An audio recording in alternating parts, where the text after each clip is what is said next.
Hello guys, in this video I'm going to show you how to turn off the sound effects on the Rush Royale application.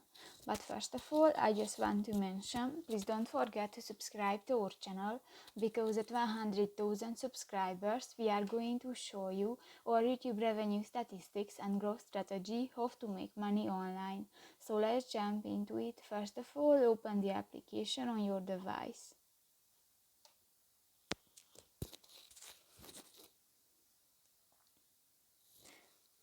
This will take a few minutes when the application is uploading.